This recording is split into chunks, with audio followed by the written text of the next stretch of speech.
Hari ni public holiday, kita nak pergi jalan-jalan cari makan. Lepas tu teringat dekat Kuala Pilah ada satu kedai yang nampak macam menarik je. Nama tempat dia Perkampungan Budaya Teraci. Besar weh kedai makan ni. Lauk dia memang banyak gila. Yang ni bakar-bakar. Ada juga kuih muih, dessert. Yang ni kita nak pergi beratur, nak pergi ambil lauk, nak ambil nasi. Tengok tu, dulang pun dia sediakan. Sebab apa? Sebab nanti korang akan ambil banyak lauk. Sampai tak cukup tangan nanti. Ni dia pilihan lauk pauk yang ada. Yang ni bahagian sayur tau. Memang sesuai kalau siapa-siapa yang nak datang sini bawa satu family. Bukan dekat tingkat bawah je, dekat tingkat atas ni pun ada. Pergi Negeri Sembilan tak sah kalau tak ada masak salai. Korang tengoklah tu, banyaknya pilihan salai dia. Kita ni suka udang, so kita ambil masak lemak udang je. Suami kita ambil ikan baung. Tengoklah tu, banyak kan? Daripada hujung sampai ke hujung lauknya. Sambal-sambal pun ada dekat sini.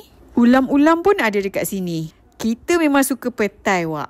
Sambil makan bolehlah dengan live band. Air pun banyak pilihan. Korang nak apa? Bagi tahu je. Total kita orang 2 orang makan ni RM65 termasuk air mineral dengan buah. ABC pun ada ni. Oh by the way, nama kedai makan ni Kodai Makan Ain. Korang waste je. Aiskrim pun ada, waffle pun ada, apa lagi? Pancake pun ada. Ada banyak pilihan kan? Disebabkan panas, kita orang beli ABC. Selamat menjamu selera. Sebelum tu kita makan buah dulu. Tengok tu buah dia satu bekas macam tu.